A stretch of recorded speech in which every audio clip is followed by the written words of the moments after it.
favor. Más luego conversamos sobre lo sucedido y bueno, y no solamente sobre eso, ¿no? Hablaremos sobre cualquier otro tema y también siempre seguiremos hablando sobre las situaciones que se presenten. Les decía, aprovechando el momento, que desde hoy hasta el 15, si no estoy mal, está, creo, un formato al cual se puede acceder por parte de estudiantes, profesores y todo en la plataforma de ¿Aló? Sapiens para hacer la calificación de sus profesores, los profesores que tienen en este momento, y pues dar su concepto acerca de cada uno de ellos. De mí, pues también estoy incluido allí, de cómo perciben ustedes, cómo ven la Ya. situación. Eso es como para que lo hagan, como siempre lo han hecho, libremente, Llámala ayer. y con todo esto, pues que conduce es Ya. a que las observaciones que hayan, no solamente observaciones de parte de ustedes, sino observaciones de parte de los colegas y del director, y las observaciones que uno hace sirven para que esto mejore cada día más, ¿no? Muy bien. Vamos, me disculpan, voy a mirar un documento para poderlo compartir.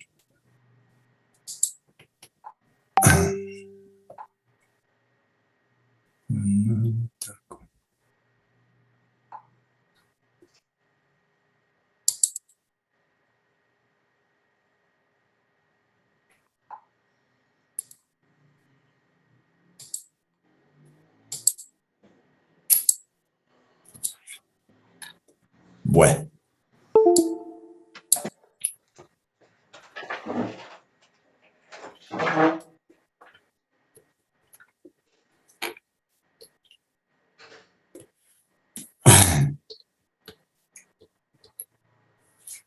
Bueno, jóvenes, estamos mirando entonces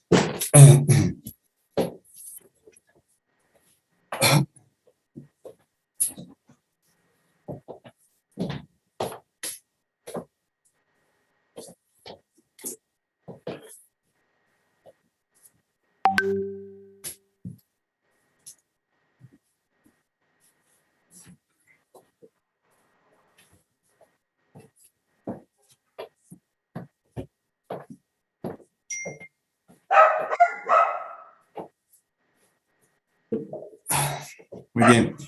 Discúlpenme que es cuestión de últimos detalles organizando aquí. Bueno, mirábamos en la clase anterior que habíamos iniciado el capítulo 11, que tiene que ver con la dosificación de mezclas. Esta es una parte importante, jóvenes, que deben tenerla muy presente. Pues obviamente lo que acabamos de ver en el capítulo 10, el control de calidad, yo pienso que ese es padre y madre de todo, ¿no? ¿Por qué? Porque realmente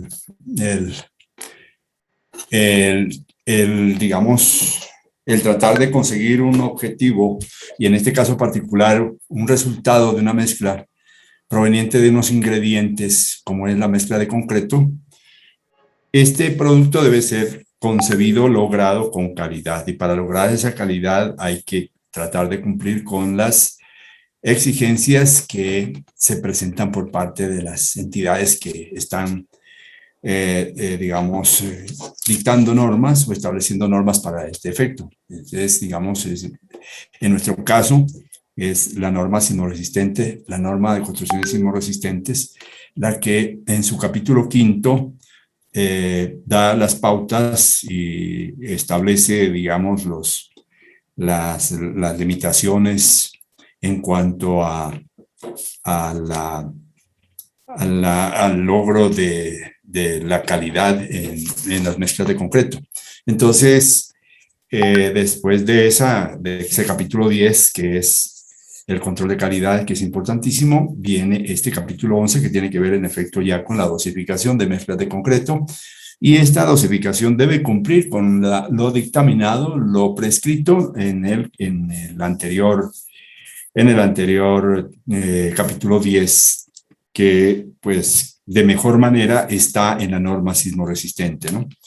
Todas las disposiciones que existen respecto a cómo debe hacerse el control de calidad están en el capítulo 5 de la norma sismorresistente, y obviamente este capítulo 11 del libro, del texto de Diego Sánchez de Guzmán, pues tiene que sujetarse a esas disposiciones. Bueno, en ese orden de ideas se ha visto en la parte precedente esta tablita que de pronto la vamos a mirar. Es esta tabla, la 11.2, procedimiento de diseño, en el que se dan los pasos y se describe. Son 10 pasos. En otras, digamos, conferencias, en otros sitios donde se habla de esto, hablan de 9 pasos, porque allá de pronto no contemplan la determinación de la resistencia de diseño. Entonces esta la pasan por alto y entonces aparecen como 9 pasos. Pero pues la determinación de la resistencia de diseño es algo importantísimo. Si no tenemos resistencia de diseño, ¿cómo podemos diseñar la mezcla? Entonces, bueno, aquí están 10 pasos, los veo muy bien. Esos son, en realidad, la selección del asentamiento en primer lugar, el asentamiento que debe tener la mezcla, la selección del tamaño máximo del agregado grueso, la estimación o la determinación del contenido de aire. Este sí es algo que realmente es algo interesante, pero que se menciona y de pronto no se cumple cuando está haciendo uno la dosificación de mezclas. Realmente determina las demás cantidades de materiales menos el aire. Bueno, pero lo vamos a ver mejor en el momento en que estemos haciendo el ejercicio de la dosificación. Pero obviamente que el contenido de aire es un aspecto importante, que es pequeñito, y seguramente porque es pequeñito de pronto se lo deja de lado cuando se está haciendo la dosificación. Pero que aquí se lo menciona como un paso, el paso 3, y que es descrito como la determinación del contenido de aire. El 4 es la determinación del contenido de agua de mezclado. Este sí es algo que en efecto se hace, y ya lo veremos en la secuencia de este capítulo. El paso 5 es la determinación de la resistencia de diseño, ¿no? Lo que les decía, pues es necesario, si uno la F' sub serie, ¿no? De la cual tanto se habló en el capítulo anterior, en el capítulo 10, el control de calidad, de manera que esta no puede omitirse. Determinación de la resistencia de diseño. El 6 es selección de la relación agua-cemento, una de las cosas que hay que mirar en este procedimiento. Este es el procedimiento de la ACI, ¿no? No recuerdo la norma, de pronto lo mencionan aquí, 577, no me acuerdo, 211. La ACI 211, que la podemos ver aquí. Entonces, luego está el cálculo del contenido de cemento. Posteriormente, el paso 8 dice determinación de las proporciones de los agregados, pues, determinación de las cantidades de agregados que van a participar en la mezcla. Y el 9 es ajuste por humedad de los agregados. La humedad de los agregados correctos es un ajuste que debe darse, digamos, indefectiblemente. Y 10 es el ajuste a las mezclas de prueba, ¿no? Que también es algo importante.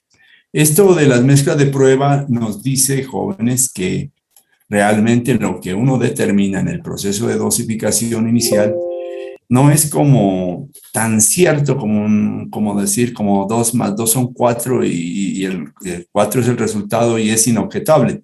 No, cuando uno hace una dosificación de mezcla realmente va con todo, con la mejor energía, con el optimismo que quiera, con la mejor buena fe, con todo lo que quiera, y hace lo que corresponde de acuerdo a los pasos que le han indicado para dosificar una mezcla. Y resulta que al final, cuando va a hacer la mezcla, la primera mezcla con base en esos datos que le han dado, resulta que se siente como triste y frustrado y de pronto hasta mal geniado porque dice, pero hombre, si hice todo, ¿por qué no me da? Eso es de esperarse, jóvenes, ¿no? Entonces, esto es algo de esperarse. En realidad, uno hace todo lo que puede con los mejores recursos, con los mejores insumos, y resulta que cuando va a hacer la dosificación ya real en el laboratorio y va a hacer la mezcla y no le da, y no le da. Y uno había previsto una serie de cosas, un asentamiento, una cierta manejabilidad. No, y no funciona la bendita mezcla. Entonces ahí es donde empiezan los ajustes. Uno de los ajustes es el ajuste por humedad que está dando en el paso 9 y otro son los ajustes a la mezcla de prueba, ¿no? Lo que quiere decir entonces, jóvenes, que de pronto esto es como someterse a un proceso de ensayo-error, ¿no? Que realmente no es que le dé de una sola a uno lo que ha logrado.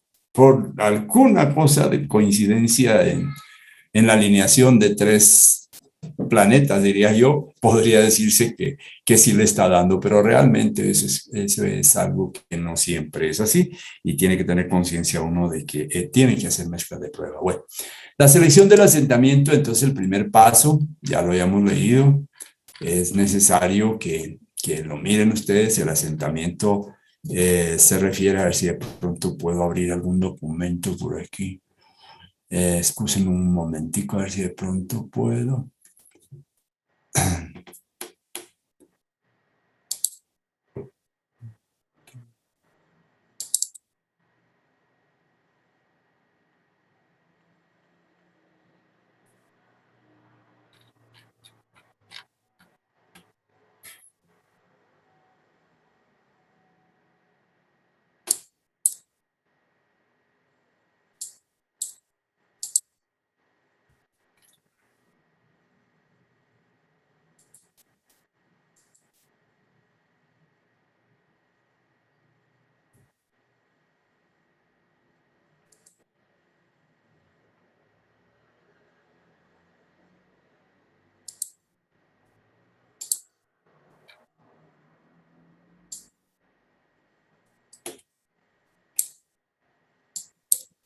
Bueno, estoy trayendo aquí a la muestra, dice ensayo, figuras 16.2, lo he tomado de un texto importante, dice ensayo de revenimiento.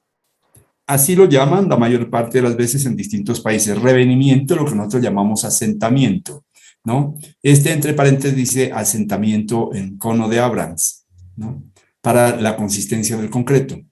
La figura A, o sea, de la izquierda, muestra un revenimiento más bajo y la figura B muestra un revenimiento mayor. Entonces, miremos qué ocurre. De pronto aquí lo podemos ver mejor. Este es el cono de Abrams, que está invertido aquí, que tiene unas agarraderas. Está invertido, por supuesto. Uno cuando funde, mire, el cono queda así, con la base mayor para arriba y la base menor arriba y la base mayor abajo. Y cuando uno hace este ensayo de asentamiento, lo que hace es llenar primero ese cono con 3 capas y cada capa se le da 25 golpes distribuidos uniformemente y se reboza y se llena. Luego le dicen a uno que saque esta camisa o este molde, lo retire y deje a este muñeco solo, lo deje solo, ¿no? Y le coloque ahí juntos o cerca el cono invertido, metálico, es un cono metálico. A veces hay conos, digamos, de plástico también. Y luego le dice que teniendo como referencia a la base superior del molde cónico o tronco cónico, ponga esta varilla, la barra, miren aquí que la está tomando con esta mano este señor, la barra que sirvió para hacer la compactación. Es una barra de 5 octavos, si no estoy mal, o 3/4, no recuerdo en este momento, que tiene una punta redondeada y que con eso se hace la compactación de este muñeco que está aquí, que es de concreto, el cual se ha hecho. Entonces, ¿qué ocurre?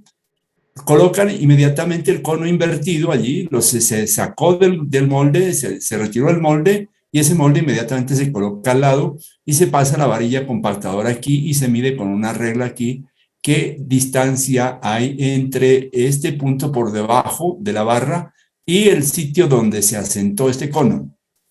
Este cono, por supuesto, se asienta en la medida de qué tan semiseca o suelta está la mezcla, ¿no?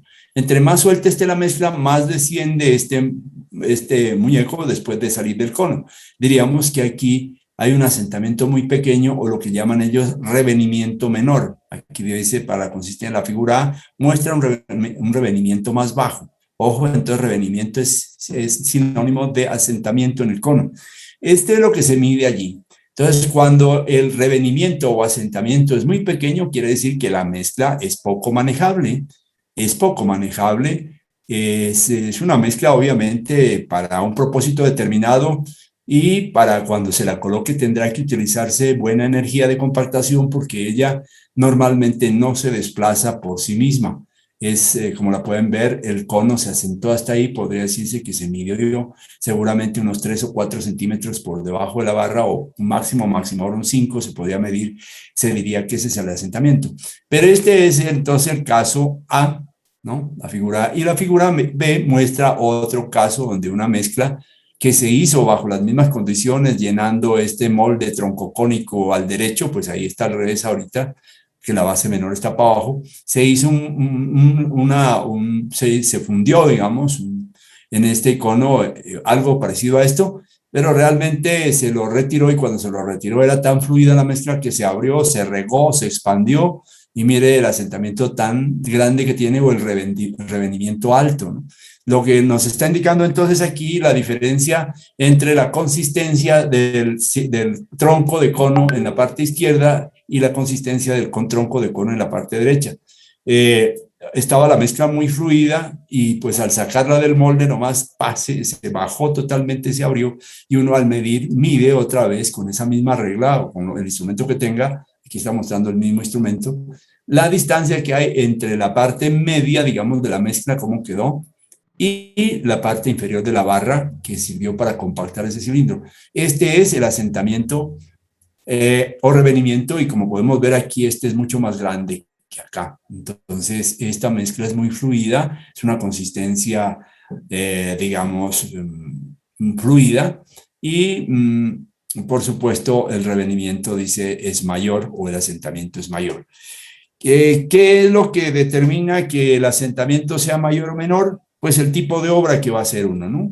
Hay obras que realmente, por la razón de cómo se va a colocar el concreto, necesitan de un asentamiento pequeño, porque el concreto tiene un volumen bastante grande o un espacio bastante grande de donde uno va a poderlo compactar con algún sistema de vibración y no hay problema.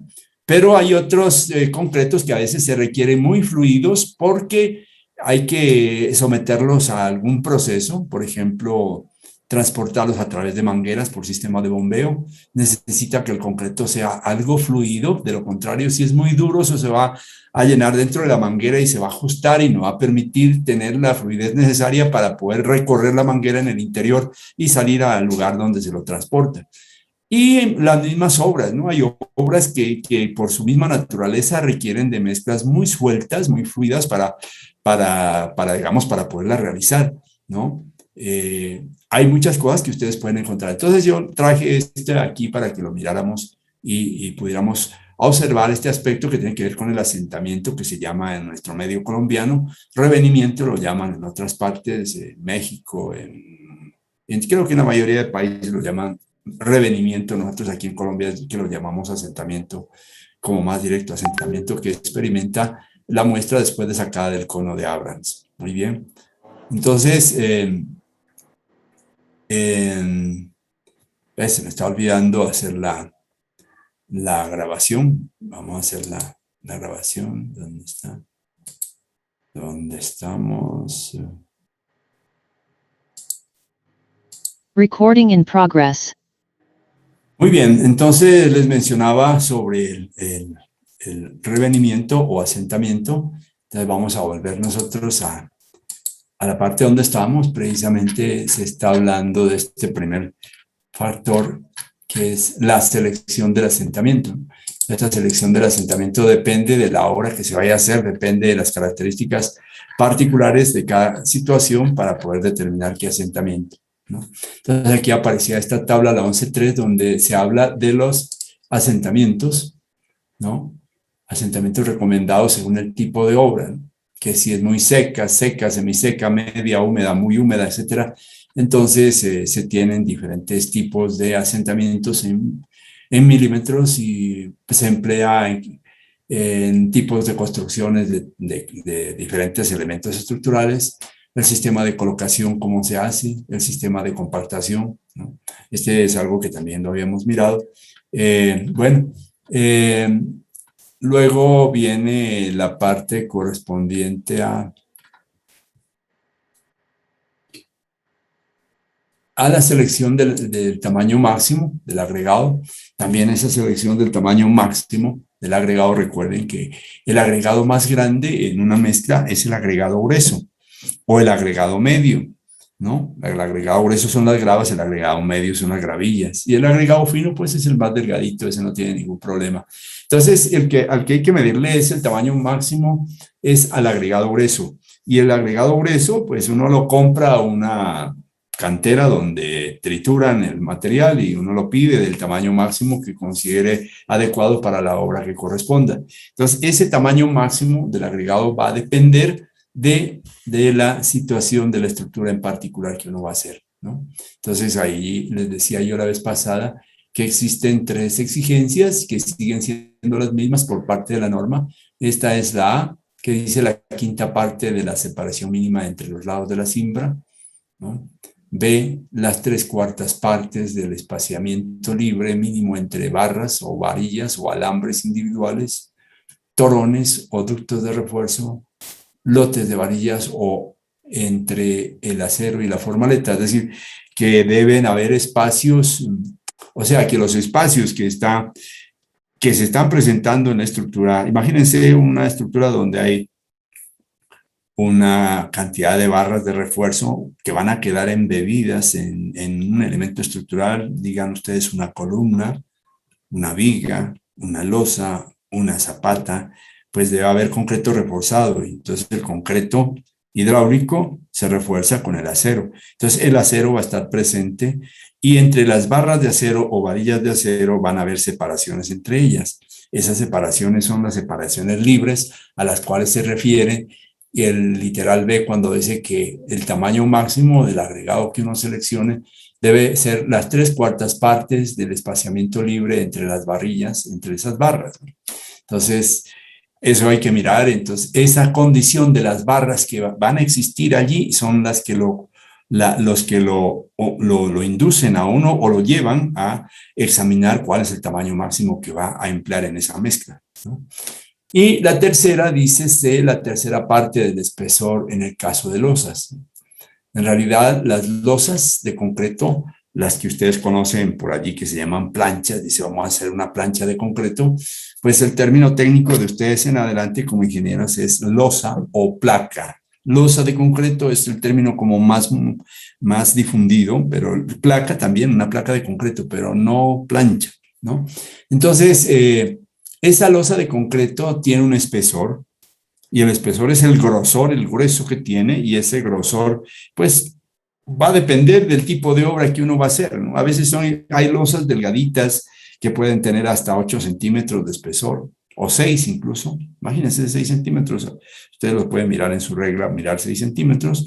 Hay otras que pueden ser de 8, de 10, de 12, de 18, de 20, etcétera, y así espesores en centímetros. Entonces aquí habla de que también una de las condiciones para elegir el tamaño máximo sería considerar la tercera parte del espesor en el caso de losas. Si es una losa que tiene un espesor de 9 centímetros, pues la tercera parte serían 3 centímetros. 3 centímetros significarían que serían como 1,5 pulgadas aproximadamente, ¿no? A ver, no tanto. No es tanto. 3/4 sería 1 pulgada. No. 25. Exactamente, 1,25 pulgadas, algo así, ¿no es cierto?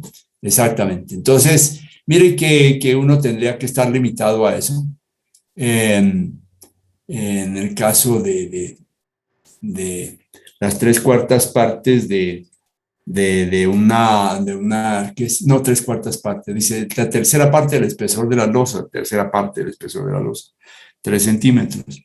Sí, sería 1/4, ¿sí? De tamaño máximo del agregado. Muy bien, más acá abajo habla de que dice que Faury propone las siguientes expresiones para limitar el tamaño máximo a fin de que las mezclas de concreto se desplacen sin dificultad a través de los planos de refuerzo. Se refiere al refuerzo metálico, las barras, ¿no? Y no se sientan las consecuencias del llamado efecto de pared que se produce en la vecindad del concreto con las formaletas. Entonces, hablan de unas dos condiciones aquí A y B, y dice que D debe ser menor que 1.2P, y en el siguiente caso, para agregados de formas redondeadas y para agregados de formas angulares, que debe de ser menor de 1.4P. Ya mirando entonces, se aprecia aquí en la siguiente parte donde dicen que P es el tamaño máximo del agregado, digo, D es el tamaño máximo del agregado y P es el radio medio de los espacios entre barras de refuerzo, como se indica en la figura 11.2. Entonces, de acuerdo con lo anterior y de manera muy general, en la tabla 11.4 dice se dan algunas recomendaciones para la escogencia del tamaño máximo según el tipo de construcción. Aquí, esta es una recomendación que yo honestamente poco le he puesto atención porque este es muy particular. Sería solamente para acero de refuerzo en losas, ¿no? Pero generalmente uno no siempre tiene, o en losas o en cimentaciones, ¿no? Pero generalmente las barras de refuerzo no siempre son en losas o en zapatas para cimentación. Es para otras cosas, entonces yo siempre me voy. Por otro lado, sin embargo, habla del radio medio de los espacios entre barras. ¿Y cómo se consigue ese radio medio? Miren, P igual a A por B sobre 2 multiplicado por A más B. ¿Y qué sería? Entonces, las barras que van en un sentido, la distancia entre las dos se llama A, y las barras que van en el otro sentido, la distancia se llama B. Apelando a esas distancias y teniendo como base esta expresión, se encuentra el valor de P en el caso de losas que estén con barras de refuerzo en las dos direcciones, ¿no? Dirección norte-sur y este-oeste. Y en el caso digamos, de losas en las que solamente se requiere refuerzo en un solo sentido, miren, tendríamos que P se encuentra como E sobre 2. Es la separación libre, como acá también A y B son las separaciones libres entre esas barras. Y ese valor de P es el que se emplea luego en la página anterior para decir que el tamaño máximo debe ser menor que 1.2P, ¿no? En el primer caso de formas redondeadas, y en el caso de agregados de formas angulares de tamaño máximo del agregado debe de ser menor que 1.4P, el P que estamos analizando ahí. Bueno, sí, eso puede servir como guía. Yo realmente nunca la he empleado, honestamente, esta parte pero es una recomendación que bien puede ser muy práctica. Yo honestamente no la he utilizado.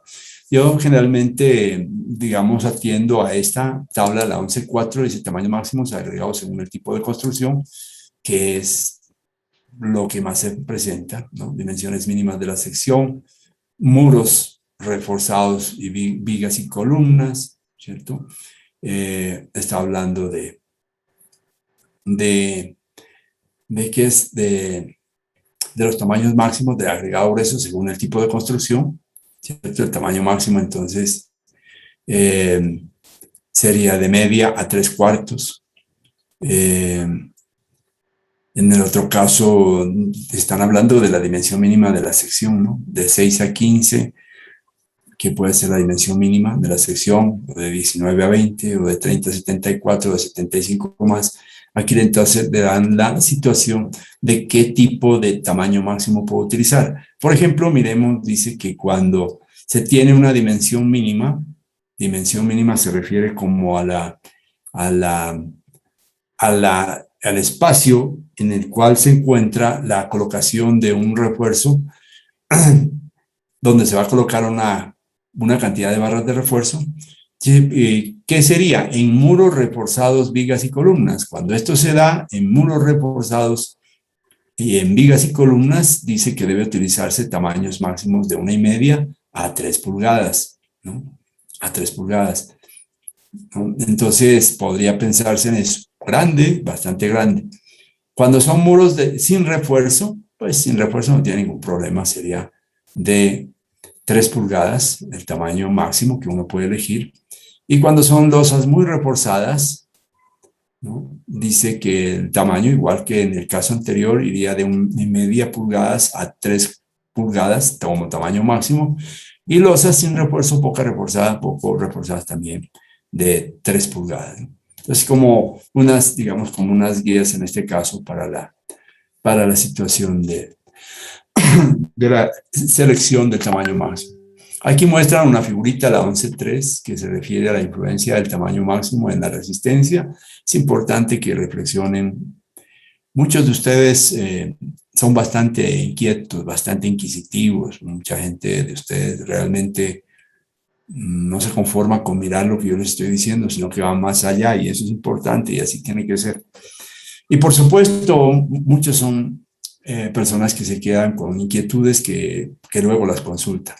Este cuadrito, por ejemplo, habla de la relación, de la influencia del tamaño máximo en la resistencia. Entonces está relacionando aquí contenido de cemento, ¿no?, en las ordenadas versus tamaño máximo.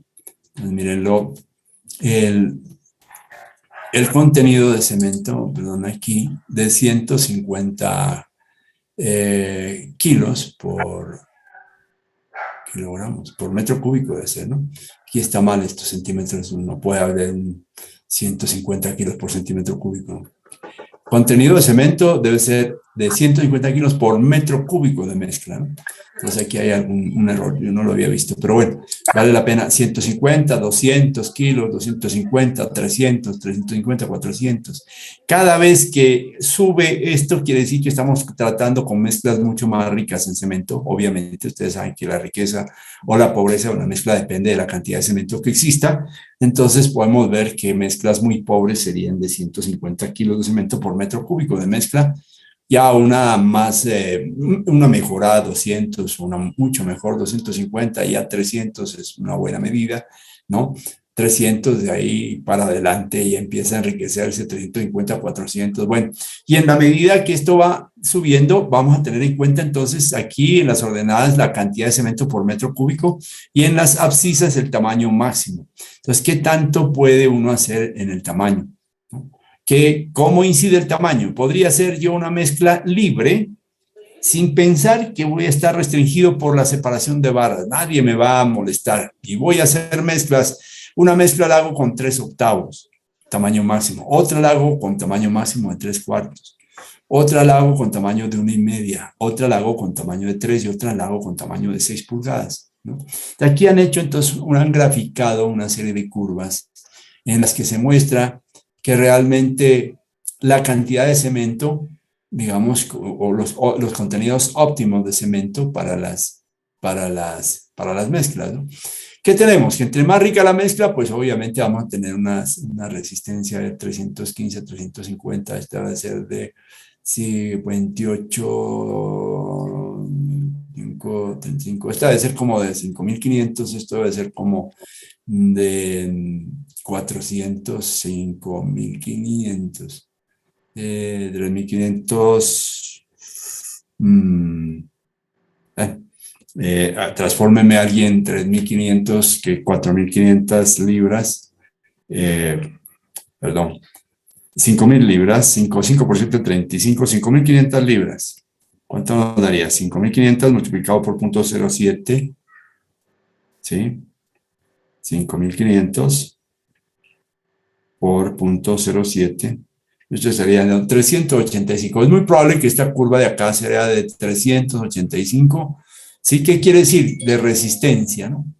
Es la resistencia del concreto, 385. Esta de siguiente es de 350, o sea, como 4.000, 5.000 libras por pulgada cuadrada. Esta es de 4.500 libras, esta es de 4.000 libras.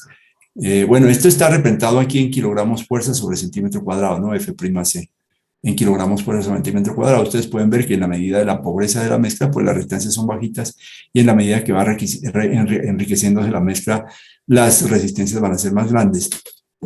Pero observen ustedes que el tamaño máximo es el que están aquí diciendo, la influencia del tamaño máximo en la resistencia, ¿no? Mire que esta línea punteada que le está mostrando aquí está uniendo los puntos del ¿cómo se llama? Del mínimo de cada curva. Este es el mínimo de una curva, sería en este sitio. El mínimo de esta curva está señalado aquí. El mínimo de esta aquí, el mínimo de esta curva aquí, y bueno, ya de ahí se pierde. Pero está mostrando que esta línea une los puntos mínimos de las curvas de resistencia. ¿Qué ocurre aquí? Estas curvas tienen una presentación parabólica. En realidad, la resistencia es más alta cuando los agregados son más pequeñitos, o sea, el tamaño máximo pequeñito, pero luego sufren un descenso y podríamos ver en esta mezcla de 315 diríamos que la mezcla es de 315, perdón, estamos hablando no de la resistencia. La resistencia, esta línea, discúlpeme, esta línea, por ejemplo, tomemos esta línea, la de 315. Esta línea o esta parábola de 315 representa un concreto de 4.500 libras por pulgada cuadrada, o sea, 315 kilogramos fuerza sobre centímetro cuadrado, o si prefieren 31.5 megapascales. Esta es la resistencia en todas partes. Esta es la resistencia, esta es la resistencia. ¿Qué es lo que me muestra aquí el descenso? Lo que me muestra el descenso es que el contenido de cemento. Para lograr una resistencia de 315 kilos, ¿sí? Con un tamaño máximo de 3/8, ojo, yo requiero de 350, bueno, pongámosle 360 o 370 kilos de cemento. 370, estaba hablando de esta curva, ¿no? Esta curva misma con un tamaño máximo de 3/4 requiere ya no de 370, sino de 350 kilos de cemento. Se ha disminuido la cantidad de cemento. ¿Por qué? Porque el tamaño máximo ha aumentado. No es tamaño máximo de 3/8, sino 3/4. Y vamos a ver esta misma mezcla cuando utilizamos un tamaño máximo de 1,5 pulgadas, que sería esta, miren. Ya la cantidad de cemento que hay aquí sería de 325 aproximadamente, ¿no? La mitad, porque 300 en 300 entre 350 sería 325. ¿Qué quiere decir? Que va bajando la cantidad de cemento que se requiere, ¿no? En la mezcla para la misma resistencia en la medida, jóvenes, en la medida que se aumenta el tamaño máximo del agregado. Entonces, importante tener en cuenta, ¿no? Si uno pudiera aumentar el tamaño máximo, pues caramba, tomaría el más grande que pueda. Seguramente el de 6 pulgadas, que nos estaría dando por acá una cosa interesante. Pero bueno, aquí estamos mirando, por ejemplo, para esta mezcla de 315, que hay un mínimo, y este mínimo quiere decir que requiere esta cantidad de cemento aquí, que sería de 300, digamos, en este punto sería como de 320, algo así, ¿no? Como de 320 kilos de cemento. ¿Para qué? Para cuando uno toma un tamaño máximo entre 1,5 y 3 pulgadas, seguramente por aquí está el de 2 pulgadas. Lo que querría decir que si a mí me dicen, o a ustedes le dicen, jóvenes, vamos a realizar una mezcla de 315 kilogramos fuerza sobre centímetro cuadrado, que es una mezcla equivalente a 4.500 libras, y la vamos a hacer con tamaños máximos diferentes. A Carlos le decimos que haga la mezcla con tamaño máximo de 3/8, a Pablo, tamaño máximo de 3/4, a Luis con 1,5, a Jorge con 30, y bueno, habrá otro ciudadano por aquí, Manuel, que le decimos que se haga otra mezcla con 2 pulgadas. Entonces vamos a observar que los tres van a lograr las mismas resistencias, digamos la misma resistencia, pero ¿cuál de ellos va a utilizar menos cemento? ¿No? Seguramente este señor que estaba aquí, Pablo, que dije yo, sería Pablo el que logró, digamos, un mínimo de presencia de cemento con un tamaño máximo de 3 pulgadas.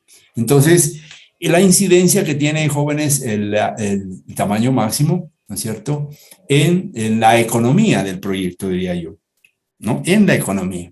Entonces, el tamaño máximo es un aspecto bastante importante en la determinación de la mezcla, pero a veces, jóvenes, el tamaño máximo no está subordinado o sujeto a la economía. Uno quisiera utilizar el menor cantidad de cemento posible, pues para ahorrar y hacer que la economía del proyecto se favorezca sin sacrificar la seguridad. Pero muchas veces no puede, no está, digamos, no está del resorte de uno decir, yo voy a utilizar, oiga, una de 2 pulgadas, porque eso se comprueba que con 2 pulgadas uno logra la misma resistencia con menos cemento.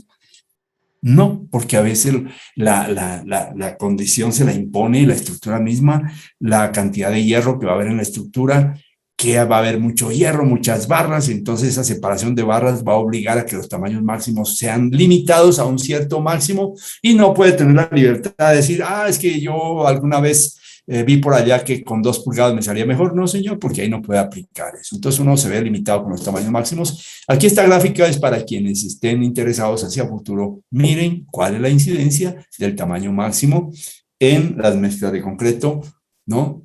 Qué importante es esa parte. Luego viene la estimación del contenido de aire aquí, que están hablando del contenido de aire.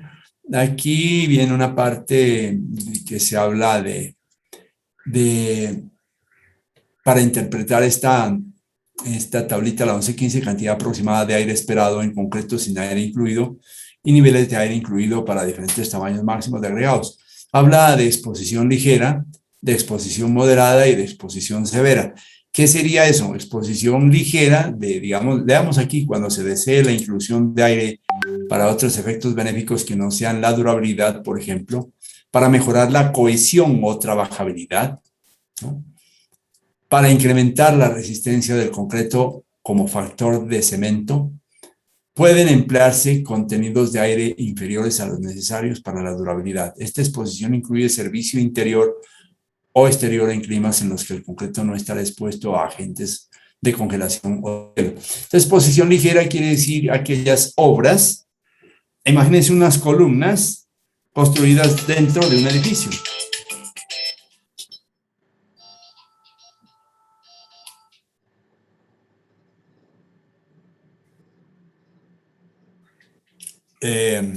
Escúcheme. Entonces, las columnas o estructuras que están dentro de un edificio, columnas que están allí en medio de los muros, son columnas que son protegidas del medio ambiente externo, no tienen ningún problema, tienen una exposición ligera, ¿no? Exposición moderada serían las columnas que están afuera en los andenes de un edificio, que tal vez está expuesta, digamos, a la acción de la lluvia, del sol, a los impactos. Y exposición severa, aquellas estructuras que, por ejemplo, uno puede decir una columna que se construye en un nivel donde hay, en una estructura donde hay niveles oscilantes de agua. Y esa agua puede ser un agua dulce, pero pues puede ser una construcción, por ejemplo, ¿qué les digo? ¿Cómo llaman estos? Unos puertos sobre el mar, o sí, sobre el mar, que se llaman puertos pesqueros, por ejemplo. Puertos pesqueros que realmente están construidos al borde, en las playas, digamos, entre el terreno firme y el agua.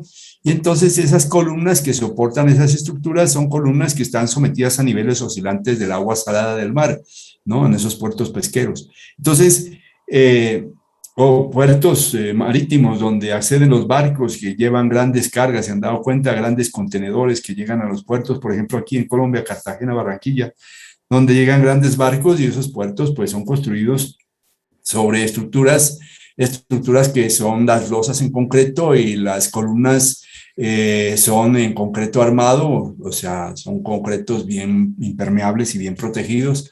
Esas columnas de esas, digamos, de esas estructuras sujetas o expuestas al agua de la acción del mar, que tienen mucho cloruro de sodio, tienen cloruros en cantidades, pues la exposición de esas estructuras es severa, ¿no? Entonces, a esas estructuras severas, pues habrá que mirar qué se hace o cómo se ayuda, y entonces aquí se habla de cómo colocar el porcentaje de aire en esas mezclas, ¿no? Que tiene que colocarse aire incorporado o aire inyectado o aire incluido, ¿no? Para lograr mayor, digamos, durabilidad frente a situaciones de exposición, ya sea esta sobre todo severa y moderada incluso. La exposición ligera no tiene ningún problema. Entonces, aquí está mostrando más o menos los porcentajes de aire que se requieren para las mezclas en el caso de esas estructuras que pueden tener exposiciones diversas, ¿no? Muy bien, echen un vistacito, yo casi no lo he mirado, siempre la cantidad de aire lo vamos a ver luego, casi que la pasan por alto, y bueno, ya un diseño mucho más riguroso de pronto traería a tener en cuenta esta situación de la cantidad de aire que se incluya en la mezcla intencionalmente, ¿no? Estimación del contenido de agua en la mezcla, ¿no? Estimación o la determinación del contenido de agua. Entonces aquí está la tabla 11.6, que se refiere al requerimiento aproximado de agua de mezclado para diferentes asentamientos. Recuerden revenimientos, ¿no? Que decía revenimientos. Y tamaños máximos de agregado, ¿no? Con partículas de forma redondeada y texturaliza. Mire, aquí es una tabla, partículas de forma redondeada y texturaliza, en concreto sin aire incluido. ¿Qué quiere decir redondeada y textura lisa? Imagínense esas piedritas que uno va en el río y las coge de allá del fondo del río y coge esas piedritas que son redondeadas y lisas, ¿no? Entonces diríamos que esa sería esta tabla hecha precisamente para unos agregados con tamaños máximos indicados aquí que tienen forma redondeada y textura lisa. En concreto, sin aire incluido. Aquí no hay aire incluido. Entonces, ¿qué ocurre? Miren la situación, miremos esta tabla. Miremos esta tabla en la que en la primera columna aparece asentamiento, ¿no? Asentamiento dado en milímetros o su equivalente en pulgadas. El tamaño máximo del agregado está indicado en el encabezamiento de cada una de las columnas, ¿no? Tamaño máximo, 9.51, 3/4. Tamaño máximo, 12.7, 19, 25.4, etcétera, etcétera, hasta llegar a 76.1, que son 3 pulgadas. Entonces, miren cómo el tamaño máximo está encabezando cada una de estas columnas, y en estas columnas nosotros podemos ver el asentamiento. Se observan asentamientos que van desde cero. Puede decir uno, hola, sí. Si hay mezclas que no tienen asentamiento, pues sí, hay mezclas que no tienen asentamiento. Están justo solamente como para mezclarlas y digamos que realmente no se mueve. Uno incluso, yo he tenido experiencias con los estudiantes en laboratorio cuando hacen la mezcla con todo el rigor, con toda la alegría, con toda la emoción para ir a ver cómo funciona, y a veces no dan nada de asentamiento, dan cero. Y que si se hizo una mezcla, se hizo, en efecto, pero no digo, quiere decir que tiene una consistencia muy seca, ¿no? Pero hay otros entonces que tienen asentamiento de 25, 50, etcétera, etcétera, hasta 200 milímetros, o sea, 20 centímetros, parecido a algo que de lo que vimos hace un momentico ahí en la imagen, ¿no? O sea, ¿recuerdan del revenimiento alto? Era este, y el revenimiento bajito podría ser este, 50. De todas maneras, cuando hay grandes asentamientos, aquí es su equivalente en pulgadas, quiere decir que debe haber más agua en la mezcla, ¿no? Y obviamente, si nosotros miramos el tamaño máximo 9.51, o sea, 3/4, 9.51 milímetros, 9,5 milímetros, ¿no? El tamaño máximo se ha agregado no es siquiera 1 centímetro, una cosa chiquitica, ¿no?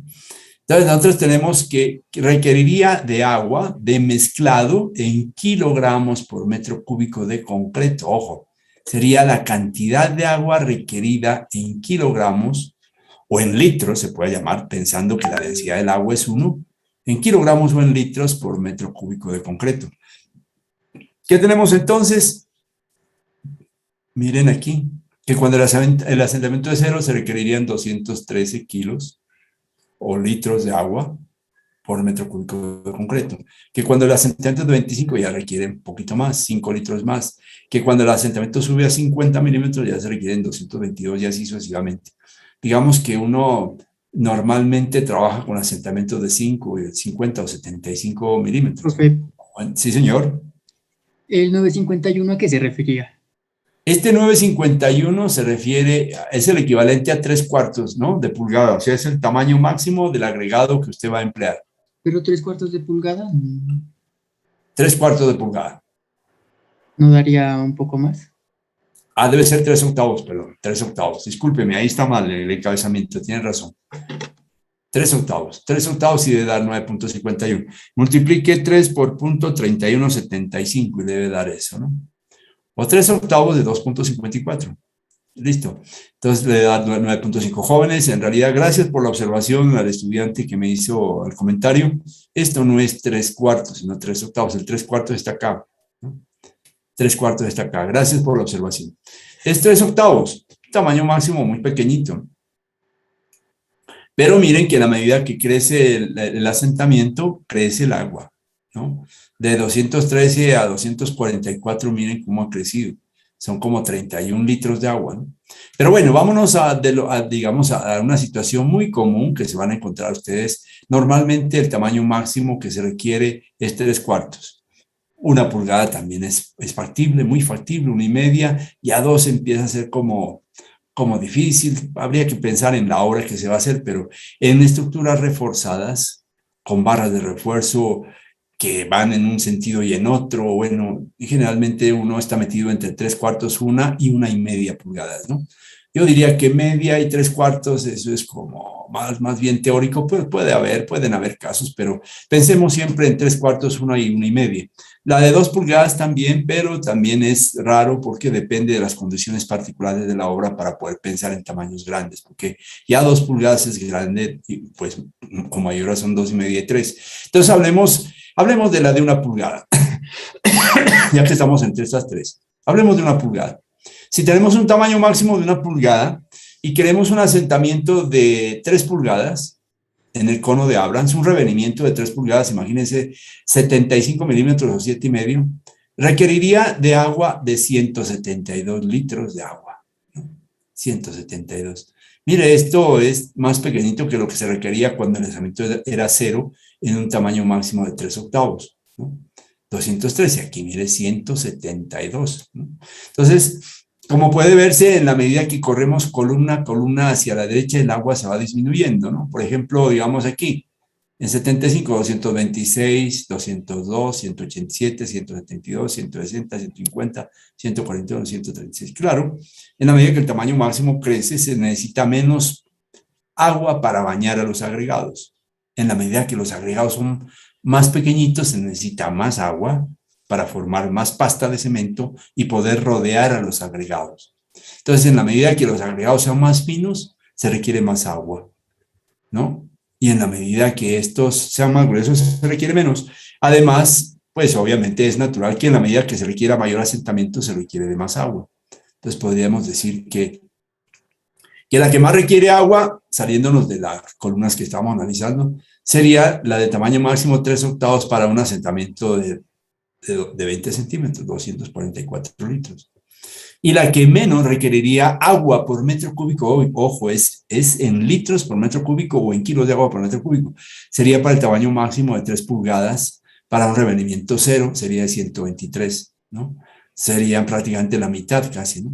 El 50% de lo que se requiere. Entonces, miren cómo el agua va a depender del tamaño máximo del agregado y del asentamiento que uno quiera alcanzar, ¿no? Entonces, esa es la situación. Estaba hablando del tamaño máximo de 1 pulgada. Podemos ver, por ejemplo, que entre esto que siempre se presenta 50 milímetros o 5 centímetros de asentamiento, necesitaríamos 167 litros de agua, pero si el asentamiento que requerimos es un poco mayor, no de 50, sino de 75 milímetros, 3 pulgadas, requeriría ya no de 167 litros, sino de 172 litros. Subiría 5 litros más por metro cúbico de concreto, ¿no? Entonces, miren, de todas maneras, esta es una de las tablas importantes, pero recuerden que estamos hablando de una textura redondeada, perdón, de una forma redondeada y textura lisa, ¿no?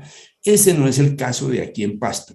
Aquí en Pasto vamos a mirar, no tenemos, aquí siempre las formas son aproximadamente cúbicas y la textura es rugosa, porque son caras fracturadas, son productos que vienen de la trituración de la roca y tenemos canteras que nos ofrecen ese producto y el agregado máximo que viene es no de forma redondeada, sino de formas aproximadamente cúbicas o aplanadas o alargadas o bueno, digamos hay diferentes formas, digamos idealizando, podría decir que aproximadamente cúbica, idealizada, ¿no?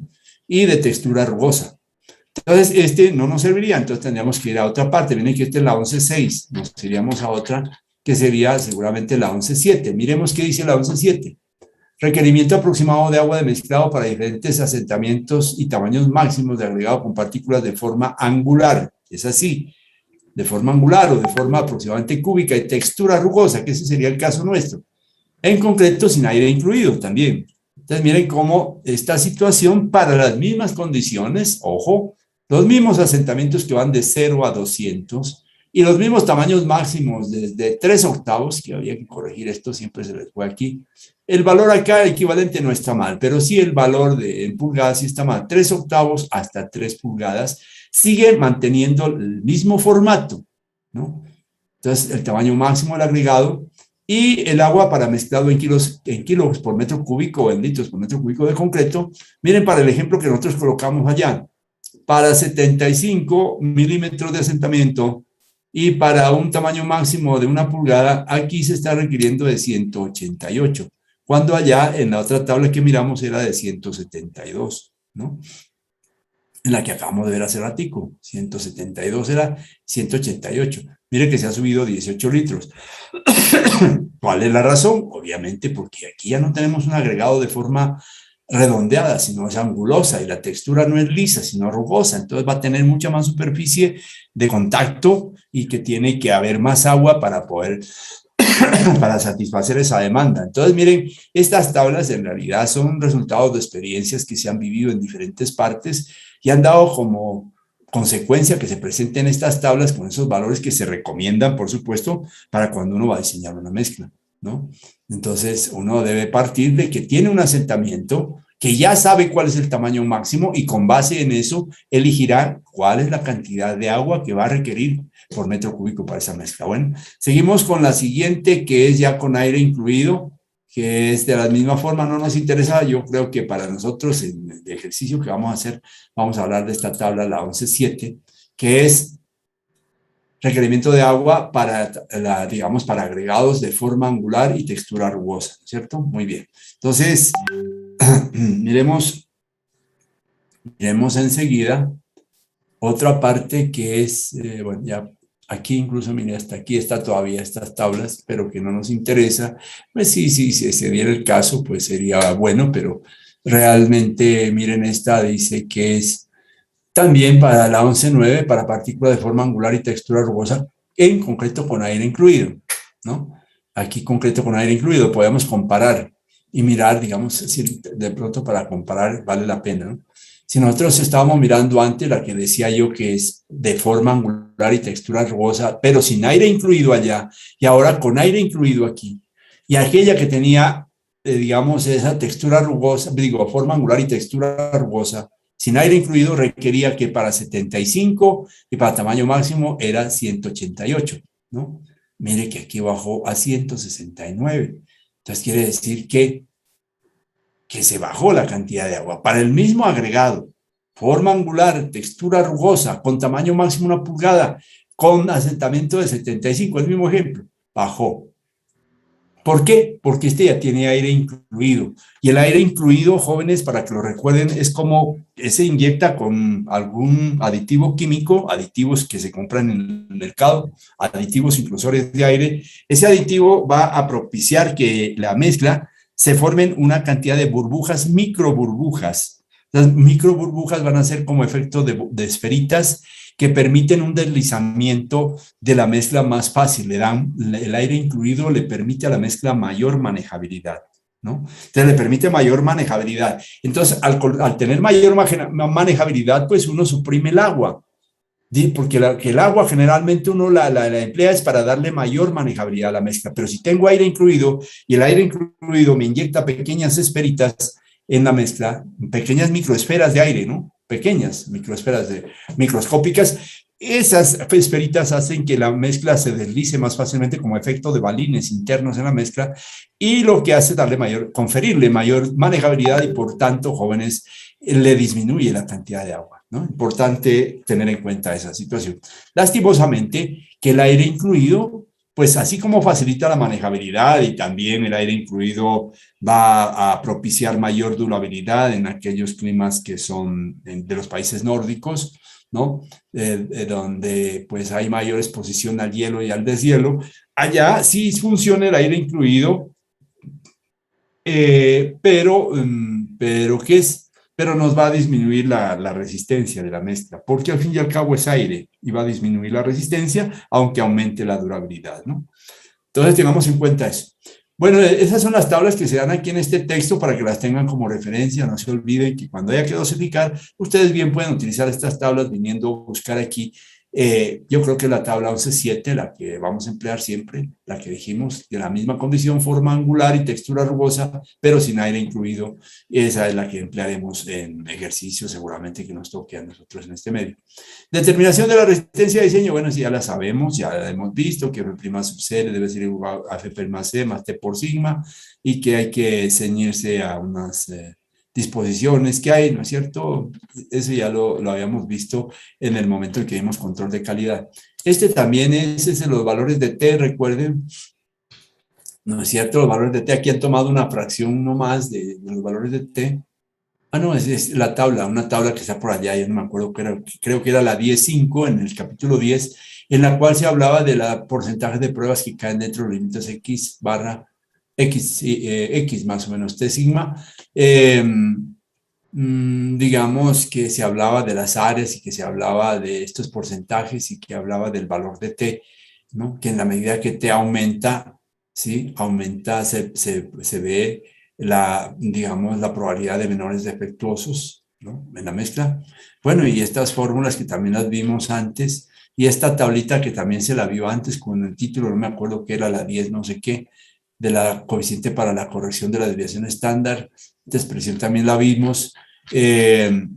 Bueno, y aquí esta expresión, esta tablita también la vimos por allá, que esta tabla de castigo que les decía yo, donde cuando no hay ningún registro estadístico le toca a uno determinar el F' sub 0 con base en una de estas tres condiciones dependiendo de las resistencias que tenga uno, de la resistencia especificada que tenga, ¿no es cierto?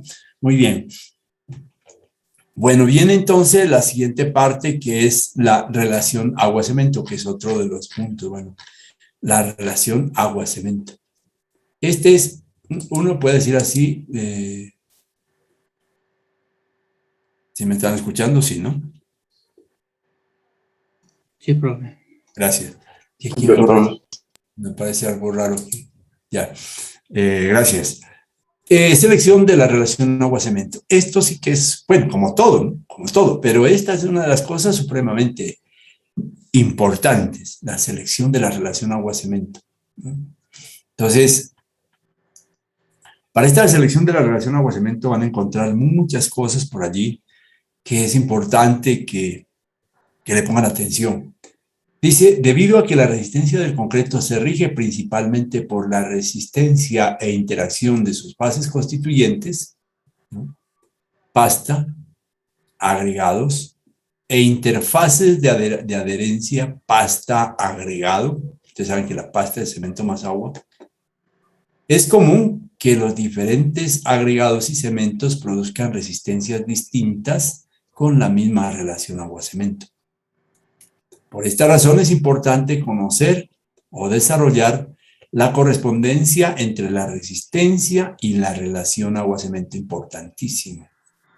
Es importante conocer o desarrollar, si no se conoce, desarrollar la correspondencia entre la resistencia y la relación agua-cemento. Esta relación agua-cemento en otros textos, en la misma norma colombiana, dice relación agua-material cementante. Nosotros decimos relación agua-cemento y es más rápido decir relación agua-cemento que decir relación agua-material cementante. Ya sabemos que el único material cementante que tenemos para nuestros concretos hidráulicos es el cemento Portland. Entonces, relación agua-cemento y no entremos con que relación agua-material cementante, ni que podamos emplear otra cosa. Bueno, dice la correspondencia entre la resistencia y la relación agua-cemento para cada grupo de materiales en particular y para diferentes edades. Por ejemplo, 3 días de edad, 7 días, 14, 28, 56 y 90 días, ¿no? Entonces, para el caso colombiano, en una investigación desarrollada por la Facultad de Ingeniería de la Pontificia Universidad Javeriana, me imagino, pero vamos a ver ahorita antes de pasar allá. Miremos esta. A esto se está refiriendo, ¿no? La figura 11.4. Esta figura 11.4 dice correspondencia entre la resistencia a la compresión y la relación agua-cemento para los cementos colombianos Portland tipo 1, en concreto sin aire incluido. Listo, sin aire incluido, ¿no? Lo colocan allí y en realidad es porque la mayor parte de nuestras obras de ingeniería aquí en Colombia se hacen sin aire incluido, salvo algunas cosas muy puntuales, muy particulares que requieren un tratamiento especial, habrá que colocarle aire incluido. Pero bueno, miremos aquí este gráfico que se presenta en una escala aritmética. Aquí no hay escala logarítmica en las abscisas, como veíamos en granulometría. No hay escala logarítmica en las abscisas y escala aritmética en las ordenadas. Aquí ambas escalas son aritméticas, ¿no? Escala aritmética para la resistencia. La resistencia aquí dada en kilogramos fuerza sobre centímetro cuadrado. Y hablan de resistencias obviamente muy risibles, ¿no? la resistencia de 35 kilogramos fuerza sobre centímetro cuadrado, de 70, de 105, etcétera. Aquí ya empieza a aparecer una que es de pronto de uso, la de 210, que representa 3.000 libras por pulgada cuadrada, ¿no? Y así va esta de 245, 280, 315, 350, 385 y hasta 455. Esto de todas maneras se refiere, por ejemplo, a 500 libras por pulgada cuadrada, 1.000 libras, a 1.500, a 2.000, a 2.500, a 3.000, a 3.500, a 4.000, a 4.500, a 5.000, 5.500, 6.000, 6.500. O sea, tendremos hasta un concreto supuesto de 6.500 libras por pulgada cuadrada. Bueno, recuerden siempre, jóvenes, no se olviden que para ir de libras por pulgada cuadrada, de llegar aquí es multiplicar por 0.07, o sea, 0.07. Porque para llegar de libras por pulgada cuadrada a megapascales es cuando se emplea el agente 007. Pero aquí, de libras por pulgada cuadrada a este valor en kilogramos fuerza sobre centímetro cuadrado, se requiere de multiplicar solamente por 0.07. 0.07. ¿Listo? Muy bien. Entonces, muestran aquí, mire, en las abscisas la relación agua-cemento. Una relación agua-cemento de 0.4, de 0.5, de 0.6 y 0.7. ¿Por qué colocar esto? Porque es lo más práctico. Una mezcla con relación agua-cemento por debajo de 0.4 no se puede hacer. Por eso la colocan aquí como mínimo una relación agua-cemento de 0.4. Si alguien puede hacer algo menos de 0.4 es un mago, ¿no? Porque ya con menos...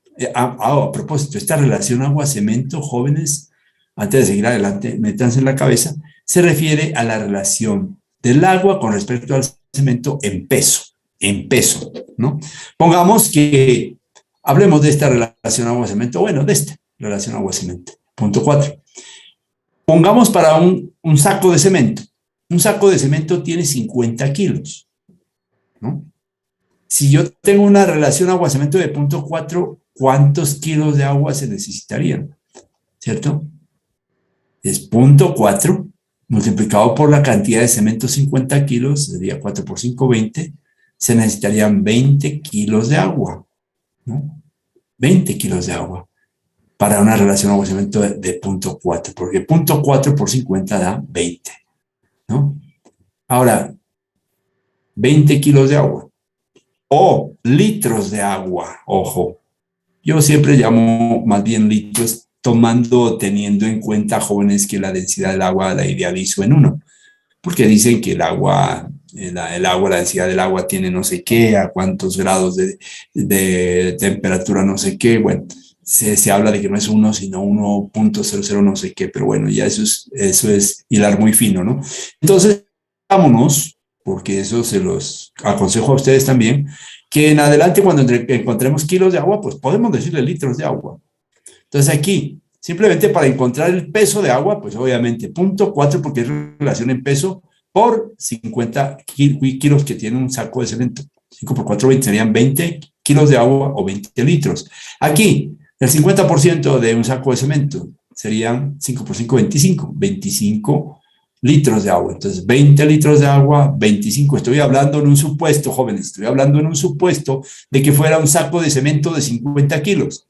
Aquí necesitaríamos 20 litros de agua, 25, 30 y 35 litros de agua, ¿no?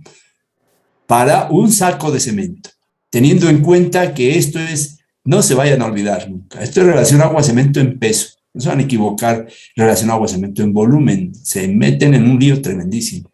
Es relación agua-cemento en peso. Entonces, 0.6 por 50 kilos da 30, serían 30 litros de agua, ¿cierto? Para un saco de cemento, ¿no? O 20 para un saco de cemento aquí. Entonces, ¿qué? 20 litros. ¿Cómo el agua crece? En su relación agua-cemento crece, el agua crece, y en la medida que crece, la resistencia se baja. Entonces vemos que la resistencia va bajando porque el agua, así como es un elemento tan importante en muchos escenarios, sobre todo para la vida de los seres, para todo el planeta en sí, inertes y no inertes, el agua es la salvación. Sin agua no podríamos vivir. Pues en este caso puntual de los concretos, tiene que ser uno cauto. No vaya a abusar del agua. Si le echa agua innecesariamente a una mezcla, la baja, mire, y la baja en una forma que es notable. Eso es aquí en Cafarnaúm, eso no es un invento, digamos, es algo que indefectiblemente se presenta. Entonces, por eso, jóvenes, el hecho de que ustedes, cuando estén manejando esta situación, estén manejando obras y tengan personal que está trabajando, haciendo mezclas en un trompo de mezcladora, no le den la espalda, ni se alejen, ni se vayan a tomar tinto, mientras dejan al cuerpo de trabajadores hundiendo algo, porque esos carajos generalmente le echan más agua a la mezcla. ¿Por qué? Porque al echarle más agua se les vuelve más fácil todos los procesos. Se les vuelve más fácil mezclar, menos tiempo de mezclado, se les vuelve más fácil transportar, se les vuelve más fácil vaciar y compactar. O sea, el proceso, todos los procesos se facilitan cuando se coloca más agua. Entonces, los obreros, los operarios son tendientes a hacer esto, ¿no? Ojo, y hay veces otra cosa que les digo, se los dejo en su mente para que lo recuerden. En muchas de las ocasiones, jóvenes, se tiene que no se reconoce la mano de obra como debiera. Hay algunos que son unas cosas tremendas, ¿no? Pues yo no diría que son humanos, sino unas hienas, ¿no? Realmente explotan mucho al trabajador. Entonces hay gente que va a trabajar bajo condiciones muy inferiores a las que debe tener un ser humano en condiciones dignas, ¿no? Entonces le toca ir a trabajar, lo que le pagan es muy bajo, lo que puede dejar en su casa para que le preparen un alimento es muy poquito, porque tiene una familia. Generalmente a estos jóvenes les llevan las señoras, las esposas, sus comiditas o sus viandas, y llegan al sitio de la obra a veces, pues no son bien tratados, y estos jóvenes no bien tratados, imagínense unos obreros que no son bien reconocidos su fuerza laboral.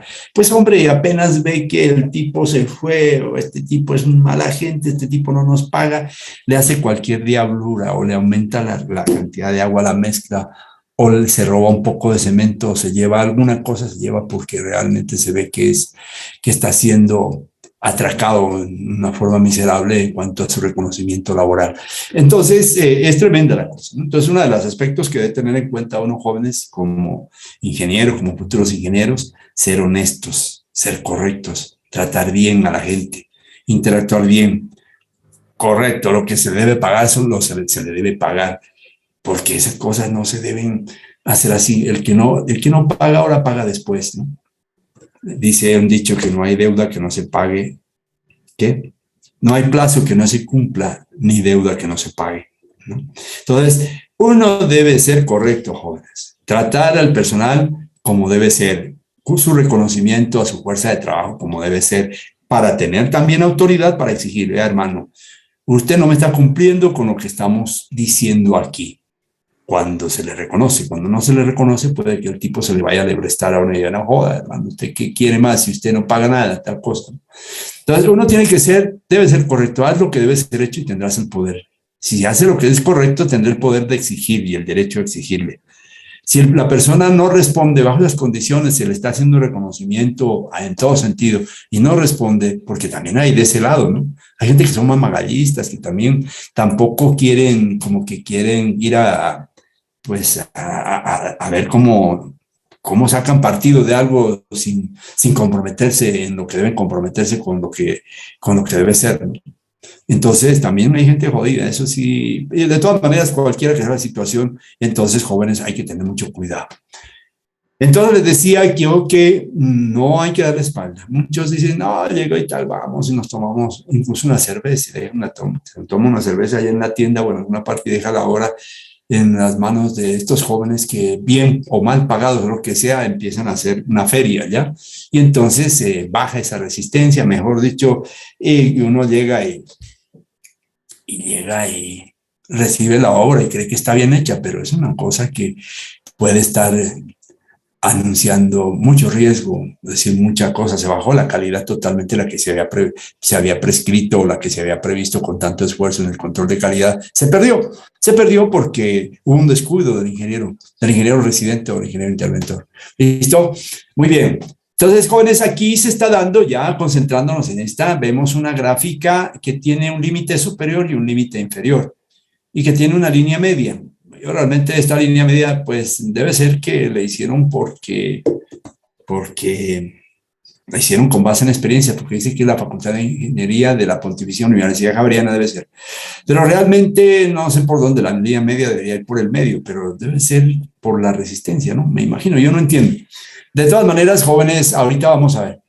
Resulta que si yo tengo que alcanzar una resistencia de 280 kilos, que equivalen a 4.000 libras, ¿no? Y me voy por el límite inferior, yo llego y topo aquí, y permítame que me acerque aquí y me bajo para llenar enteros, digamos, y diríamos que se necesita punto 41, punto 42, punto 43, punto 44 y punto 45.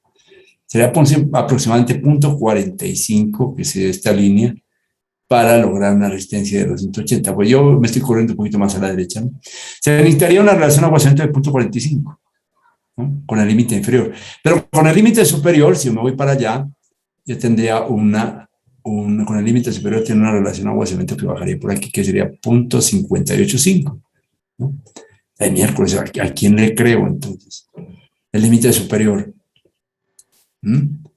Estoy yo logrando que una resistencia de 280 y con esta necesito una relación agua-cemento límite inferior. Y con esta misma tengo yo una relación agua-cemento ¿qué es? De 0.585, digamos, 0.585. Esta es una cuestión que se refiere entonces a los límites, digamos, dados en estas gráficas, que realmente habría que mirar de qué se trata, ¿no? Porque, pues, tenemos un límite superior, una línea trazada como límite superior, y una línea trazada como límite inferior de resistencias logradas en diferentes situaciones de mezclas, pero que aquí se considera como una banda de especificación, o sea, que uno puede tener la libertad de moverse en medio de estas límite superior y límite inferior para escoger una relación agua-cemento. O sea, que bien podría yo tomar esta, 280, y venirme aquí por la línea media, según lo señala aquí, y venirme por aquí y bajar aquí. Digamos que la relación sería agua-cemento de 0.48, ¿no? 0.48. Bueno. Pero profe, yo también puedo irme más acá y puedo tomar esta, ¿no es cierto? También podría tomar esta y puede ser 0.51. Entonces, ¿qué es lo que me mueve aquí? ¿Qué es lo que me da? ¿O qué? ¿Para qué me sirve? Vamos a verlo. Lo importante, entonces, que tengamos en cuenta que hay una línea superior que en la medida que se aumenta la relación agua-cemento se disminuye, o la tendencia de esa línea es con pendiente negativa. Todas las tres líneas que existen son con pendiente negativa. Aquí entonces esta es una gráfica en la que se relaciona la resistencia versus relación agua-cemento para concreto sin aire incluido para cementos colombianos. Bien podría servirnos esta. Vamos a ver qué pasa. Esto es según la Pontificia Universidad Javeriana. Vamos a ver qué pasa. Entonces aquí está. No sé si a ustedes, no sé qué les parezca la pantalla así más bien, o la pantalla oscura, no sé, realmente será porque tengo mucho brillo aquí, no sé qué pasa, pero realmente es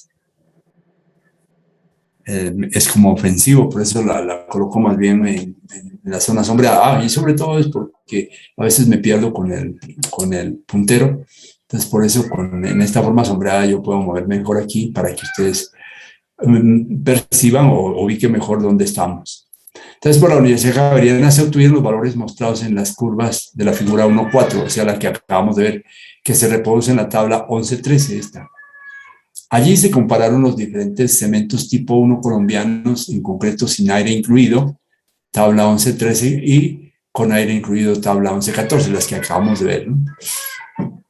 Diseñados y producidos bajo las mismas condiciones, con los mismos materiales y curados a temperatura y humedad normales. Los límites superior e inferior de la mencionada gráfica de la relación agua-cemento contra la resistencia potencial desarrollada a los 28 días de edad. Ojo, que eso ha sido para 28 días de edad, ¿no? O sea que todas esas mezclas las hacen los 28 días de edad. Hablan por sí mismos y corroboran la importancia de disponer de este tipo de información. En el evento de que no se disponga de información previa, se pueden tomar los valores de estas tablas que, aunque aproximados, son relativamente seguros para concretos que contengan cemento Portland tipo 1. O sea, es esta, ¿no? O sea, lo que está graficado allá es esta tabla. Esta, la 1113, la que acabamos de ver, esa gráfica en la página anterior, está hecha con base en esta información. Que se tiene entonces de correspondencia entre la resistencia a la compresión a los 28 días de edad, ¿no?, y la relación agua-cemento para cementos colombianos, Portland tipo 1 en concreto sin aire incluido, que tiene entonces las resistencias desde 140 en kilogramos fuerza sobre centímetro cuadrado hasta 350, con relaciones agua-cemento en peso, mire aquí, relación agua-cemento en peso, ¿no? Hay una línea que es el límite superior, ¿no? Y hay una línea media y hay una línea límite inferior. A esta es que me refiero, realmente seguramente les dio como consecuencia del análisis de las resistencias mismas como línea media, pero como línea intermedia, efectivamente ahí no es una línea media, no, me refiero a esta, debería estar por aquí. Esta es la figura 11.4 hecha con base en esta tabla, la 11.13. La pueden corroborar ustedes, ¿no? De otra parte, dice la relación agua-cemento no solo determina los requisitos de resistencia, sino también factores pertinentes a la durabilidad y propiedades para el acabado del concreto, debido a que éste debe ser capaz de soportar aquellas exposiciones que pueden despojarlo de su capacidad de servicio, tales como congelación, deshielo, humedecimiento y secado, congelamiento, calentamiento y enfriamiento, agentes anticongelantes, resistencia a la abrasión y sustancias químicas agresivas, entre otras que fueron estudiadas en el capítulo 7. Muy bien, entonces, esta es la tabla. Aquí hay otra tabla, la 11.14, que dice correspondencia entre la resistencia a la compresión a los 28 días de edad y la relación agua-cemento para los cementos colombianos Portland tipo 1, en concretos con aire incluido. Entonces, esta tabla se diferencia de la anterior porque esta es sin aire incluido y esta es con aire incluido. Entonces, se dan estos datos que con ellos se podría construir una gráfica como la que vimos que está hecha para esta tabla. Entonces, podría observarse la situación. No la presentan aquí precisamente por lo que les digo, dada la cultura, no la cultura, sino las condiciones de nuestro medio que no requieren mucho de concretos con aire incluido, ¿no? Entonces, por eso siempre se está hablando de mezclas de concreto para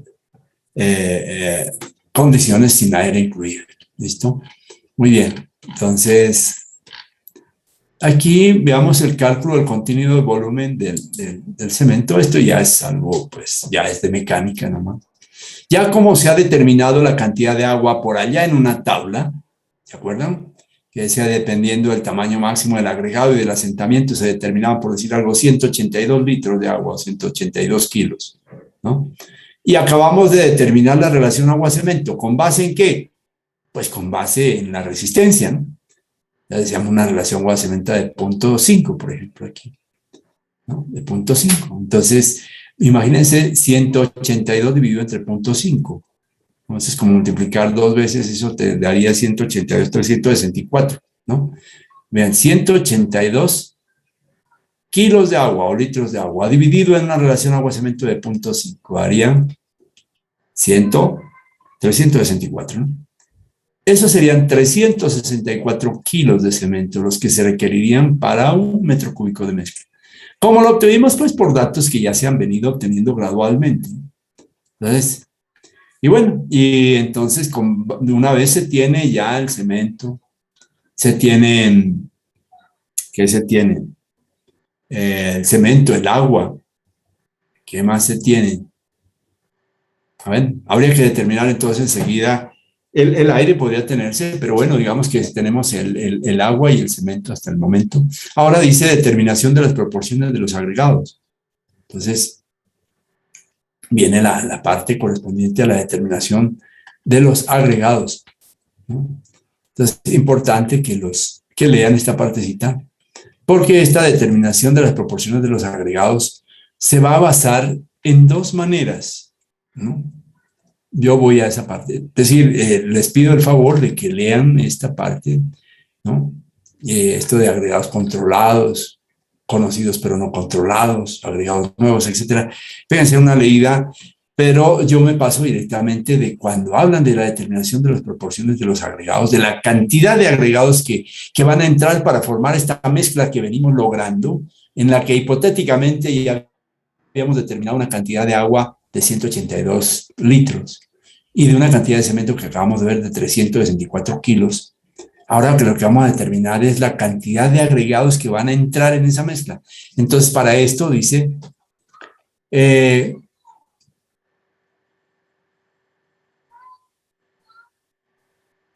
que vamos a ver que entramos a unos procedimientos. Dentro de ellos está el procedimiento del ACI 211. Quiero que lo recuerden, más no lo vamos a emplear nosotros en la dosificación, pero es un método, el método del ACI 211, lo vamos a determinar es por volumen de los agregados, más no por este método, aunque este también es un volumen de agregado grueso, seco y compactado por metro cúbico de concreto, pero no vamos a utilizar. Sin embargo, quiero que lo tengamos en cuenta como cultura general, no se vayan a olvidar. Vamos a utilizar este método del ACI 211. Este método tiene su fundamento en la expresión B sobre B sub 0. No se van a olvidar. B sobre B sub 0, que fue introducida por Richard y Talbot entre no sé qué, en 1921 y 1923 en los Estados Unidos de América, y entonces ellos establecen algo muy interesante, que es el establecimiento de la determinación del volumen de agregados con base en unas consideraciones que ellos hacen. Entonces ellos partieron de considerar que B y B sub 0, que son los que aparecen en esa relación B sub 0 famosa, porque esta es una vaina interesantísima, lo utilizan mucho en Norteamérica. Nosotros no mucho, porque nosotros no tenemos unas buenas gradaciones de nuestros agregados. Los americanos sí la emplean porque sus gradaciones de sus agregados son muy buenas. Allá el control de calidad ya aplican es tremendísimo, entonces aplican esta expresión B sobre B sub 0. Aquí en Colombia no, pero bien podríamos hacer un ensayo para mirar qué pasa y qué diferencia hay entre lo que vamos a hacer nosotros y lo que hacen los americanos. Bueno, de todas maneras, dice que la relación B sobre B sub 0 tiene en cuenta lo siguiente: es como una especie de trabalenguas. Por favor, admítanlo por ahora, porque realmente entenderlo así de entrada es como difícil. Pero dice B, es el volumen absoluto o sólido del agregado grueso por unidad de volumen de concreto. Ojo, volumen absoluto o sólido del agregado grueso por unidad de volumen de concreto. O sea, por metro cúbico de concreto. ¿Cuánto sería? ¿Cuántos metros cúbicos o fracción de metros cúbicos se iría de agregado grueso para formar un metro cúbico de concreto? ¿Sí? Bueno, esa es más o menos la idea. B sub 0, que la diferencia, este es su índice, este es 0. Volumen absoluto o sólido, hasta ahí son del agregado grueso por unidad de volumen, hasta ahí igualito. Pero en este caso es compactada de agregado grueso. Es la diferencia. Por unidad de volumen, ¿no? Volumen absoluto del agregado grueso por unidad de volumen compactada de agregado grueso. No es por volumen, no por unidad de volumen de concreto, sino por unidad de volumen compactada de agregado grueso. Ahora, estos dos relacionados nos dan otro producto que se llama volumen. Ustedes dirán, pero volumen sobre volumen debería dar algo adimensional, ¿no? Pero miren, el volumen sobre B sub 0 daría volumen compactado de agregado grueso por unidad de volumen de concreto. Esto sí que lo deja uno, dice, volumen compactado de agregado grueso por unidad de volumen de concreto. Mire, estos señores, Richard y Talbot, los duros en esa época, le dieron y le macearon tanto hasta que llegaron a tener esa presentación. Y entonces ellos lo explican con esto. con esta situación. Dice, esta relación, y sus significados se comprenden fácilmente haciendo la siguiente consideración. Esta relación se comprende fácilmente haciendo la siguiente consideración. Entonces aparece aquí que me gustaría que ustedes hicieran un ensayo a ver si lo pueden entender. Es una especie de trabalenguas, a ver qué podrían entenderlo. Les dejo como inquietud a ver qué pasa. Y luego, no es sino leer, y leyendo, al fin entiendo esta vaina, pero leyendo, se los dejo como una inquietud que finalmente se llega después de tanta operación, haciendo reemplazos y haciendo consideraciones, se llega a la expresión esta, ¿no? O de la cual se llega a esta expresión en la que B viene a ser igual a B sobre B sub 0. Y entonces viene aquí, dice, el valor de B sub 0 se puede calcular a partir de la masa unitaria seca y compactada apisonada, ¿no? Aquí dicen de varilla con varilla del agregado grueso y su densidad aparente seca que. Entonces, ese B sub 0 en realidad se puede encontrar con base en datos de laboratorio, ¿no? Uno va al laboratorio y toma el peso unitario compactado del agregado que uno tenga. Lo toma, lo saca. Y también saca el peso específico aparente seco de ese mismo agregado, ¿no? Al dividir el peso unitario compactado del agregado que estoy trabajando sobre el peso específico aparente de ese mismo agregado, encuentro B sub 0, ¿no? Encuentro B sub 0. Y de allí que ya es fácil poder encontrar B, que es el que interesa a la hora de la verdad, porque si yo conozco B sub 0, ¿no? Tengo que ir a un lugar donde encuentre B sobre B sub 0 y al multiplicar B sobre B sub 0 por B sub 0 me va a dar el B, ¿no? Entonces, eso es lo que hacen aquí, jóvenes, en una tabla, la tabla 1115, que es ampliamente conocida por los usuarios del método ACI 211 y en ella se dan los valores de B sobre B sub 0 en función del tamaño máximo, el agregado grueso y el módulo de finura de la arena, ¿no? Miren, estos señores fueron unos duros realmente. Yo admiro mucho a esa gente, pues, la gente que le ha amaseado y que le ha dado duro y que le ha entregado toda su vida prácticamente. Miren, aquí está la tabla. Dice la tabla 1115, dice volumen agregado grueso por volumen unitario de concreto. Entonces, aquí es donde se encuentra el valor de B sobre B sub 0, ¿no? Entonces, B sobre B sub 0 son estos valores aquí, ¿no? Y aparece aquí en las columnas el tamaño máximo del agregado que vamos a emplear en la mezcla y encabezando las columnas se encuentran los valores de los módulos de finura del agregado fino. Entonces, miren, aquí sí están concursando o están participando agregado fino versus agregado grueso, ¿no? Y como resultado de la intercepción de tamaños máximos con módulos de finura se encuentran estos valores dentro de esta tabla que se llaman B sobre B sub 0. Este valor de B sobre B sub 0 encontrado y con el B sub 0 que hemos encontrado en la página anterior ya puede encontrar B. Este es un procedimiento realmente fácil, no es sino entender la situación. Y de ahí viene el método gráfico que nosotros vamos a emplear. Nosotros no vamos a emplear este que acabamos de ver, sino que vamos a emplear el método gráfico que estuvimos viendo en ese cuadrito, utilizando las curvas granulométricas, utilizando las gráficas de granulometría, las especificaciones granulométricas. Por allá no vamos a ir. Nosotros no nos vamos a ir por este B sobre B sub 0, aunque también es muy interesante. Nos vamos a meter en el método gráfico. Hasta aquí llegamos, jóvenes. Muchísimas gracias por... Lastimosamente, yo quería hablar con ustedes, pero no se pudo. Pero si quieren, si tengan alguna inquietud, por favor, conversémosla. Recording stopped. De todas maneras, llegamos a las 6 en punto. Les quería decir, de todas maneras, jóvenes, que ustedes presentaron un examen. Ese examen fue evaluado en ese mismo momento. Ojalá les haya ido bien.